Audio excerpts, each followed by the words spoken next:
Assalamu alaikum class 3. Today we are going to start our day for week 2 Thursday. Our first subject is English B. Today we have to learn the definition of collective noun.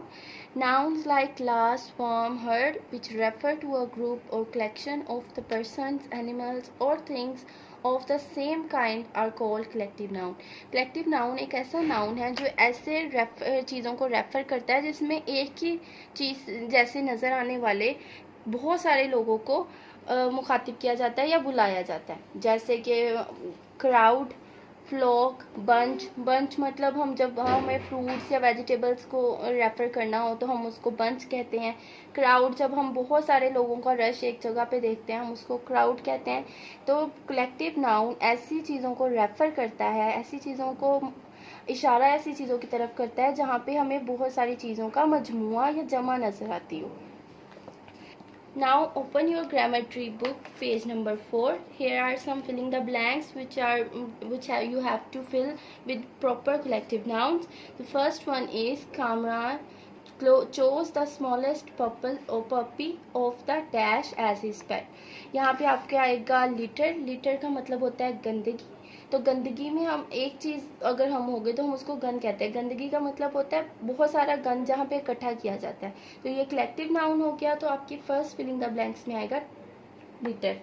Second one is all the furniture the room had was a bed and a dash of drawers.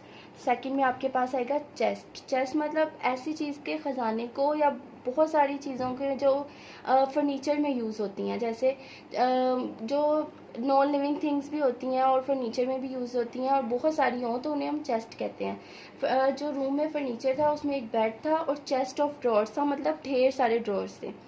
Third one is somebody had stolen the valuable dash of pearl. यहाँ पे आपकी आएगा third में रोप. रोप का मतलब होता है रोप of pearls का मतलब होता है रोप मतलब धागा, एक ऐसा धागा जिसमें ढेर सारे पर्ल्स हम बांधते हैं जैसे माला होती है. तो थर्ड में आपका आंसर आएगा rope. Fourth is the dash of the sinking ship manage to save all the passenger. Crew. Crew मतलब ऐसे लोग, जैसे हमें सुनने को मिलता है किसी भी जगह का जो स्टाफ होता है उसको हम क्रू कहते हैं, जो बहुत सारे लोगों से मिलके बनता है. तो जो हमारा शिप होता है उसमें एक इंसान काम नहीं करता, उसमें बहुत सारे लोग काम करते हैं. तो the crew of the sinking ship manage to save all the passengers. Fifth one is the dash of witches met a midnight in the wood. इसका आंसर आ जाता है कोवन. कोवन का मतलब होता है मीटिंग. जो एक विचेस या चुड़ैलें रात को मिलके मीटिंग करती हैं उसको हम कोवन कहते हैं. अगर आप इसका उर्दू में प्रॉपर मीनिंग देखेंगे तो उसका मतलब लालच भी होता है, लेकिन जब हम इसे सेंटेंस में इस तरह यूज़ कर रहे हैं तो इसका मतलब हो जाता है विचेस के साथ कि मीटिंग, बहुत सारी चुड़ैलों का मिलके जो मीटअप होता है, मीटिंग होती है, उसको हम कोवन कहते हैं. Six one is the dash of actors were rehearsing a new play.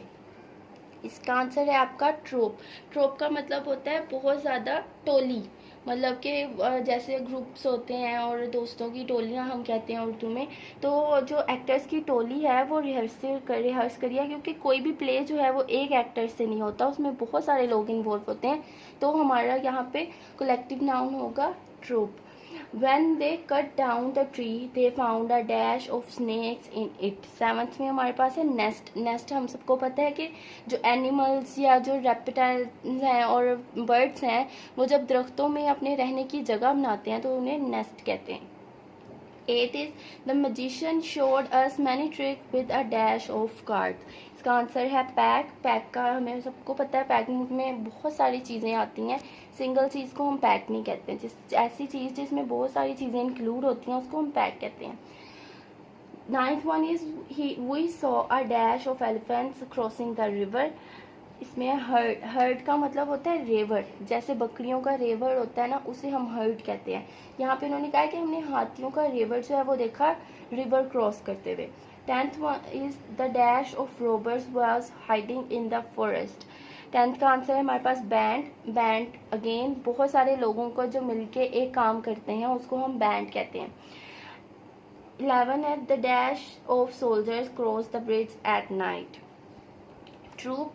Troop का अगेन मीनिंग वही आ जाता है टोली या बहुत सारे लोगों का जो क्राउड होता है उसको और टीम जैसे सोल्जर्स की जो टीम है, ट्रूप को आप सेकंड आप टीम भी कह सकते हैं, लेकिन यहाँ पे आपको ट्रूप लिखना है।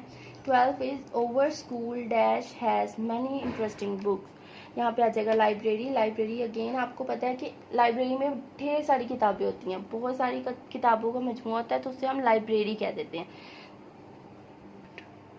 Moving on to the next question, pick out the nouns from the following sentences and state whether they are proper, common or collective। आपने ये स्टेटमेंट पढ़ के इसमें से प्रॉपर, कॉमन और कलेक्टिव नाउन्स को ब्रैकेट में डाल के लिख देना है, जिस तरह मैंने यहाँ पे नोट्स आपके पास होंगे उसमें लिखा हुआ है। सबसे फर्स्ट स्टेटमेंट है my mother bought a bunch of bananas from market. अब माई मदर, मदर मतलब कॉमन नाउन इसलिए क्योंकि हम सबकी जो मदर्स हैं उनको हम एक ही नाम से रेफ़र करते हैं, हमारी माओं को हम मदर्स ही कहते हैं, तो ये कॉमन नाउन हो जाएगा। बंच अगेन कलेक्टिव, और बनाना एंड मार्केट क्योंकि ये भी कॉमन है। हम जब बनाना देखते हैं तो हम जिस भी जगह देखेंगे तो हमें पता होगा कि ये बनाना है, क्योंकि उसकी शेप, उसका कलर, उसके नाम जो है वो उस पर परमानेंट है। इसी तरह मार्केट, हमें पता है हर बाज़ार को हम मार्केट कहते हैं, तो ये दोनों हमारे कॉमन हो जाएंगे। प्रॉपर नाउन वो नाउन होता है जो स्पेसिफिक किसी जगह का नाम होता है। नेक्स्ट स्टेटमेंट है हमारे पास, the gang of thieves broke into a robbed and bank. अब इसमें हमारे पास है गैंग, कलेक्टिव है क्योंकि वो बहुत सारे चोर हैं और एक मिलके काम कर रहे हैं, तो ये गैंग हो जाएगा। उसके अलावा हमारे पास थीव और बैंक, क्योंकि बैंक का कोई प्रॉपर नाम नहीं है कि ये वाला बैंक या वो, तो ये प्रॉपर नहीं होगा, ये कॉमन नाउन हो जाएगा बैंक। और थर्ड स्टेटमेंट है हमारे पास, Jesse Owens was a famous runner. अब इस जगह पे हमारे पास प्रॉपर नाउन इनमें से क्या है, जेसी ओवन, क्योंकि ये स्पेसिफिक, अगर यहाँ लिखा जाता दी girl was a famous runner तो फिर हमें पता लगता कि गर्ल मतलब कॉमन नाउन। अब क्योंकि उसका हमें नाम बता दिया गया है तो ये प्रॉपर नाउन हो जाएगा। और रनर जो है, क्योंकि सब लोग जो भी भागेगा, रेस में हिस्सा लेगा, उसको हम रनर कहते हैं, तो ये कॉमन नाउन हो जाता है। Fourth is she was looking at an album of old photographs. She was again, अगर यहाँ पे कोई नाम होता है तो वो प्रॉपर नाउन है, क्योंकि अब शी वॉज है तो ये कॉमन हो जाएगा। फोटोग्राफ्स मतलब हर तरह की पिक्चर्स वो हो जाएंगी कॉमन। और उसके बाद she was looking at album, album मतलब बहुत सारी फोटोग्राफ्स की एक कलेक्टिव, तो ये हमारा कलेक्टिव नाउन हो जाएगा। Fifth one is the team I support won the match. अब क्योंकि टीम का कोई स्पेसिफिक नेम नहीं है कि इंग्लैंड टीम या पाकिस्तान टीम, तो ये हमारी कॉमन नाउन हो जाएगी। और वॉन द मैच, मैच भी हमारा कॉमन नाउन हो जाएगा। सॉरी, टीम जो होगी वो हमारी कलेक्टिव नाउन होगी, क्योंकि वो बहुत सारे लोगों प्लेयर्स मिलके एक टीम की तरह खेल रहे हैं, तो टीम जो होती है वो कलेक्टिव नाउन है, और मैच जो है हमारा कॉमन नाउन है। नेक्स्ट हमारे पास 6 आ जाएगा, the lady had a bunch of keys in her pocket. The lady मतलब कि common noun, had a bunch, bunch collective noun, keys भी कॉमन नाउन आ जाएगी और पॉकेट भी कॉमन नाउन आ जाएगा। 7th है, a band of musicians was sitting on the stage. Band collective noun में आ जाएगा। और म्यूजिशियंस भी जो है वो म्यूजिशियंस का क्योंकि कोई प्रॉपर नेम नहीं है तो कॉमन नाउन हो जाएगा, और स्टेज भी कॉमन नाउन हो जाएगा। बाकी के जो लेफ्ट ओवर्स बची हैं स्टेटमेंट, ये आपने खुद से सॉल्व करनी है अपनी बुक पे।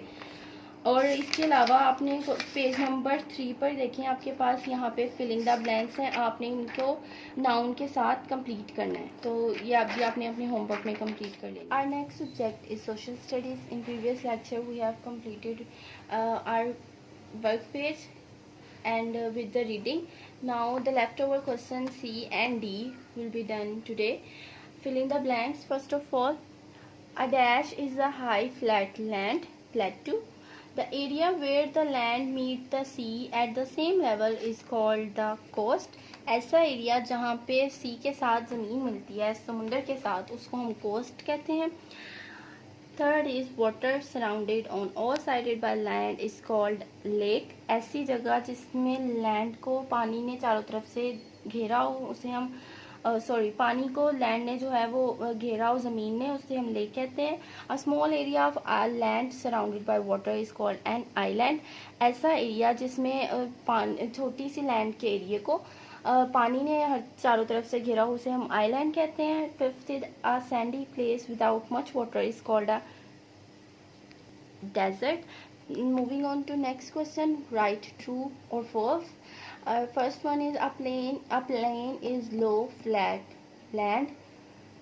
True. Dirty water damage plant and animal life. True. Rivers flow from the sea to the land. False. Rivers जो हैं वो लैंड की तरफ फ्लो करते हैं समुंदर से.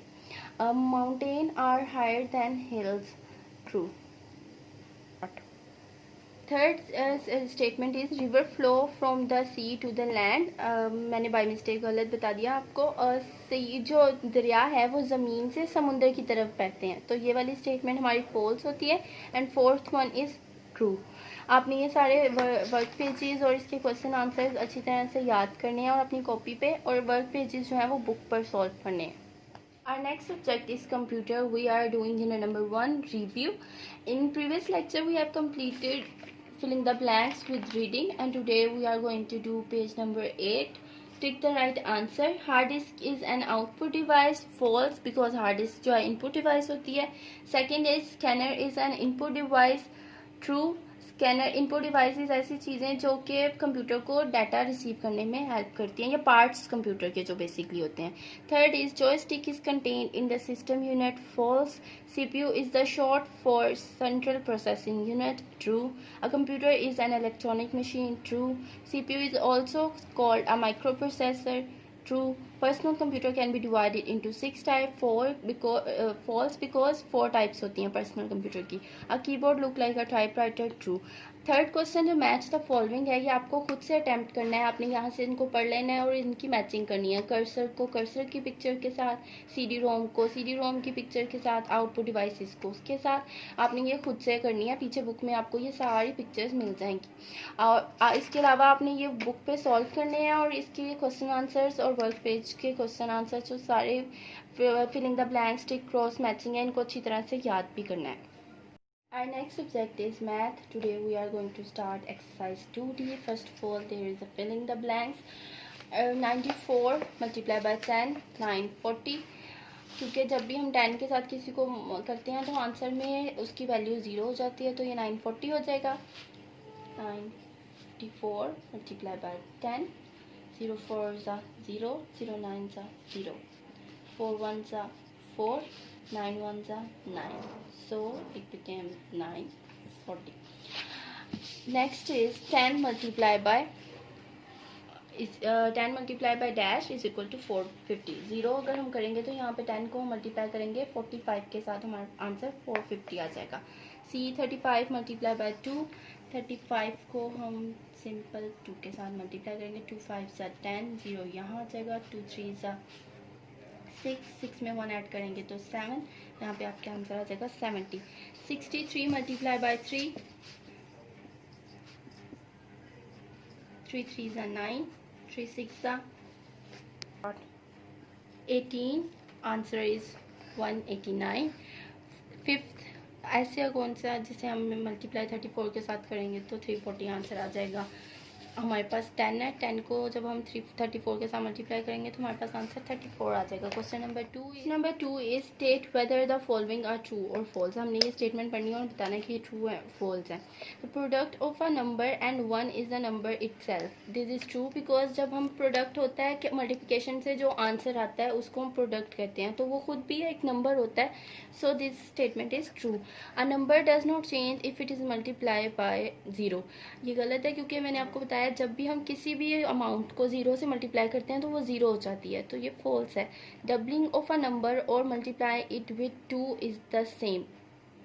ये भी आपकी स्टेटमेंट ट्रू है क्योंकि जब अगर आप एक नंबर को 2 बार मल्टीप्लाई कर देंगे तो भी सेम आंसर आ जाएगा. अगर आप उसको 2 के साथ मल्टीप्लाई करेंगे तब भी वो सेम आंसर आएगा. 54 multiplied by 10 is equal to 504. Cross क्योंकि 0 बाद में आता है, हमारी 0 की वैल्यू 10 जो है वो 0 की वैल्यू लास्ट में होती है, तो ये 540 आंसर होगा. So this is false. 29 multiplied by 9. हम इसको यहाँ पे सॉल्व कर लेते हैं. 29 multiplied by 9. 9 9 सा 81, यहाँ 1 आ जाएगा. 8 इधर. 9 2 सा 80 में 8 ऐड करेंगे हम तो हमारे पास आ जाएगा 26. तो this is false. Question number 3 is select the correct answer from the given option. 65 multiplied by 3 is equal to 195. 65 multiplied by 3, 3 5 सा 15, 5 यहाँ आ जाएगा, 1 इधर, 3 6 सा 18, 18 में 1 ऐड करेंगे तो 19, so the answer is 195. The next is 47 multiplied by dash is equal to 94. The missing number is 47 को हम कौन सी चीज़ के साथ मल्टीप्लाई करेंगे, तो वो 47 multiplied by 2 is equal to 94. 47 को जब हम 2 के साथ मल्टीप्लाई करेंगे, 2 7 सा 14, 4 इधर 1 इधर, 2 4 सा 8 and 9. Answer is 94.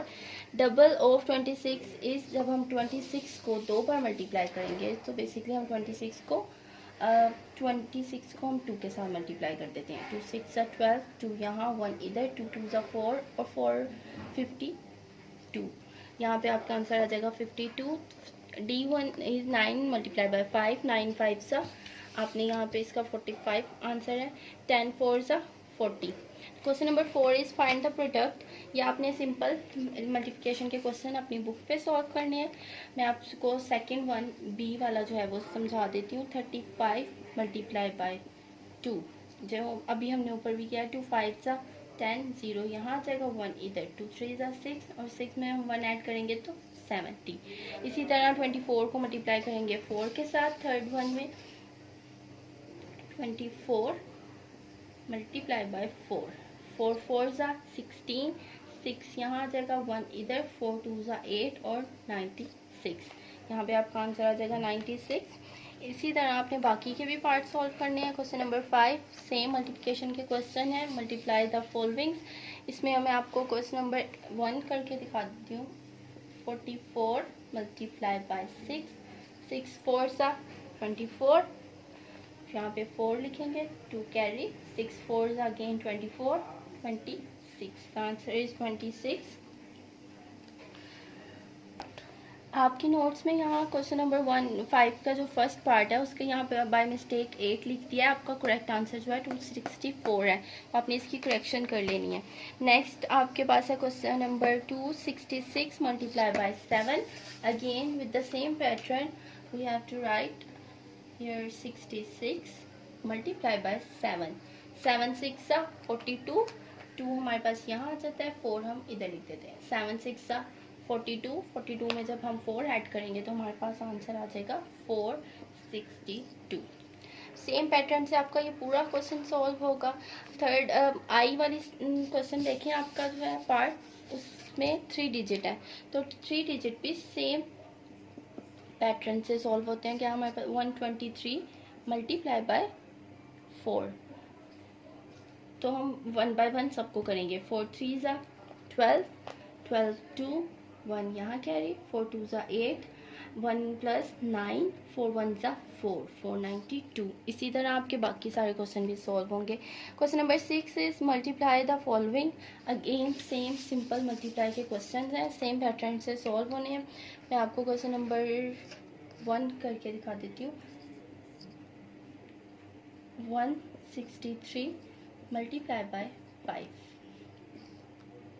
5 3 ज़ा 15, 5 यहाँ आ जाएगा, 1 इधर चला जाएगा. 5 6 ज़ा 20, सॉरी 5 6 ज़ा इज 30, 30 में 1 ऐड करेंगे, सॉरी यहाँ पे 1 हम लिख देंगे, 3 यहाँ कैरी चला जाएगा. 5 1 ज़ा 5 and 8 15 is the correct answer. ये हम क्वेश्चन नंबर 6 सॉल्व कर रहे थे, उसका हमने किया था फर्स्ट पार्ट ए वाला. तो आपने ये सारे क्वेश्चन अच्छी तरह प्रैक्टिस करके अपनी बुक पर ही सॉल्व करने हैं, और इनको बुक कॉपी पे भी प्रैक्टिस करते रहना है मल्टीप्लाई करने की.